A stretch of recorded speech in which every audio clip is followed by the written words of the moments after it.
Hi guys! ඔයාලා හැමෝම ආදරෙන් මගේ YouTube channel එකට පිළිගන්නවා. අද මම යනවා මගේ කොණ්ඩේ කපන්න. මම අවුරුදු 2.5කින් සැලෝන් එකකට ගිහිල්ලා කොණ්ඩේ කපලා නැහැ. මම මෙහෙදී තනියම ගෙදර චුට්ටක් අගිස් කපා ගන්නවා.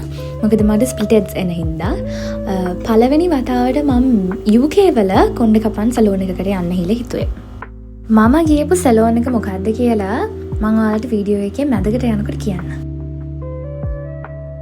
hair cut එකක් කරගන්න එක වගේම nose piercing එකක් හරි ear piercing එකක් හරි කරගන්න එකත් මගේ ළඟක ඉඳන් තිබුණු ආසාවක්. තාම මම decide කරලා නැහැ මම ear piercing එකක්ද කරන්නේ nose piercing එකක්ද කරන්නේ කියලා. මම මගේ hair cut එක කරගන්න තෝරගත්තේ Tony and Guy කියන salon එක. And then a little bit later, because otherwise I'm not going to frizzy. Exactly. මුලින්ම ඒගොල්ලෝ මගේ කොණ්ඩේ ගැන ලොකු අයිඩියා එකක් මට දීලා මොන වගේ hair cut එකක්ද මට සූට් වෙන්නේ මගේ කොණ්ඩේට සූට් වෙන්නේ කියලා ලොකු explanation එකක් දෙනවා. ඊට පස්සේ ඒගොල්ලන් හොඳම brands වලින් හොඳම products පාවිච්චි කරලා අපේ කොණ්ඩේ හොඳට massage කරලා wash කරනවා. මේකලගෙන් හම්බුන service එක මම ඕන කෙනෙක්ට recommend කරනවා. ඒගොල්ලන්ගෙන් හොඳ service එකක් ගන්න පුළුවන් අපේ කොණ්ඩේ අපිට ඕන විදිහටම ඒගොල්ලන් cut කරලා දෙනවා. කොණ්ඩේ කපාගෙන ඉවරනාට පස්සේ මං ගියා මම ආසම coffee shop එකට coffee එකක් බොන්න. මොකද ඒ ගමම මම හිතුවා අදම මගේ piercing එක ඉවර කරගන්න ඕනේ කියලා.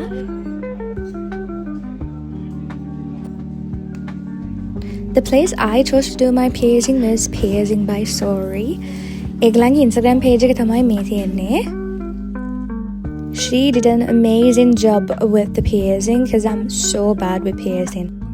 මම කටුවලට මාර බයයි. මම මෙතනදී කලන්ත දැම්මා. මම කරන්න කියලා හිතාගෙන ගියේ මගේ ear piercing එකකුයි nose piercing එකකුයි. But I decided to get only my ears pierced because I fainted, guys. It just makes your eyes water, but that's about it. The pain they say is between 5 and 6, so it's not too much. Ah, okay. That means a 10 for me. Since I'm going through the pain, I'll go through the pain once.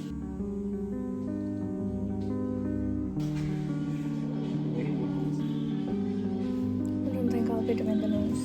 I don't think I'll be doing the nose. Won't be doing it. Yeah. විතර ඉවරනාට පස්සේ මෙන්න මේ හරියට මම ෆේන්ට් වුණා.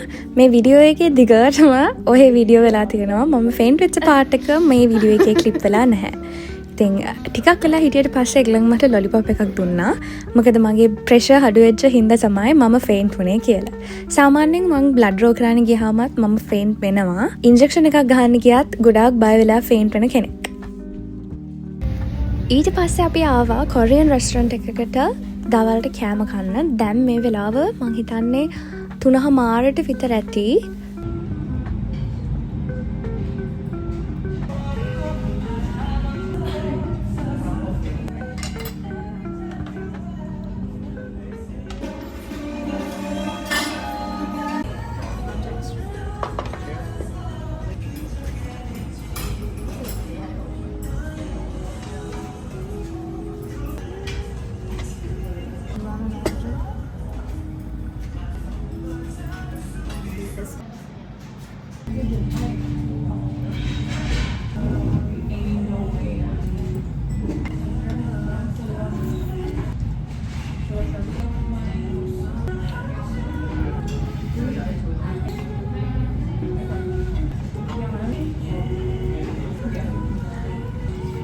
එතනින් එහාට restaurant එකෙන් කෑවට පස්සේ මට තිබුණේ ආයෙමත් එන ට්‍රේන් එකේ මගේ ගෙදර එන්න.